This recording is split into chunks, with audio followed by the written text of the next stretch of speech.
Teman-teman, kali ini saya Ibu Yulianti Kasih akan mencoba mereview 14 kali pertemuan pada mata kuliah IN 055 proses bisnis. Di mana dalam 14 kali pertemuan ini kita akan mencoba melihat bagaimana pemahaman tentang proses bisnis, kemudian juga bagaimana penggunaan proses bisnis itu pada masing-masing level manajemen. Kemudian setelah itu kita akan mencoba menggambarkannya dengan menggunakan notasi-notasi dari Business Process Model Notation BPMN.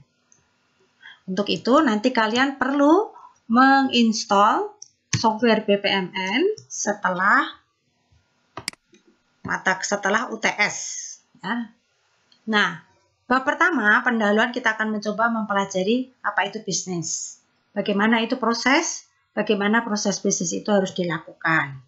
Hanya pemahaman basic ini perlu kita ketahui dan perlu kita pelajari supaya ketika kita mencoba menggambarkannya, kita bisa menggambarkannya dengan baik dan jelas.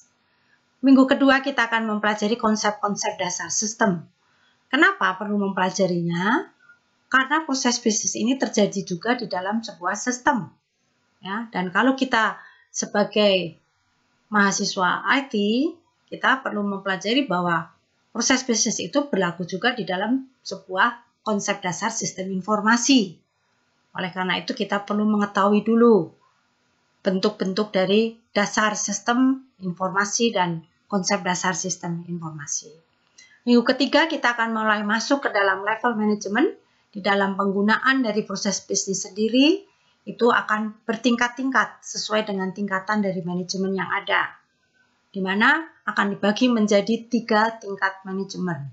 Tingkat strategi, tingkat pengendalian manajemen, dan tingkat pengendalian operasional.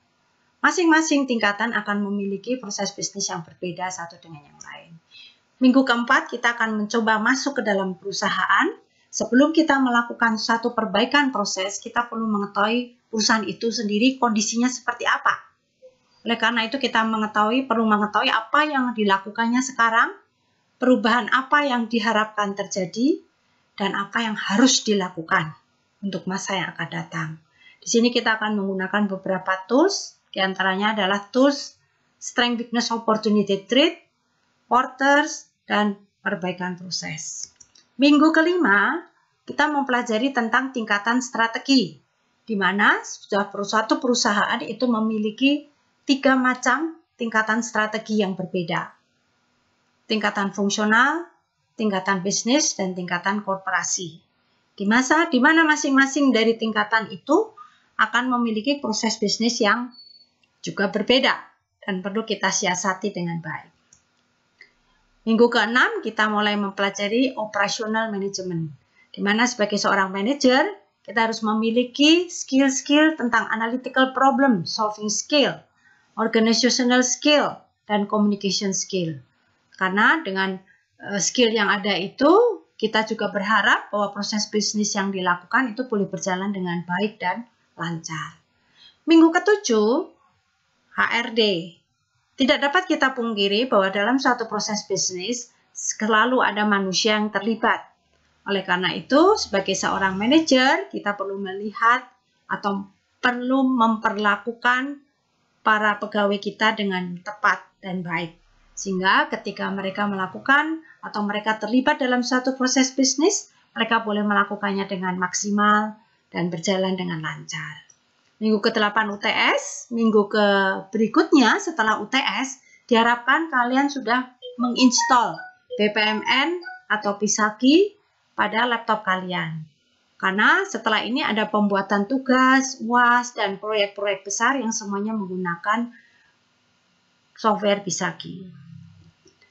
Pisaki sendiri, nama panjangnya adalah BPMN atau Business Process Model dan Notation. Bentuknya adalah mirip seperti notasi-notasi kepada flowchart. Tetapi di sini lebih lengkap, lebih kompleks, lebih banyak, tapi lebih bagus. Ya.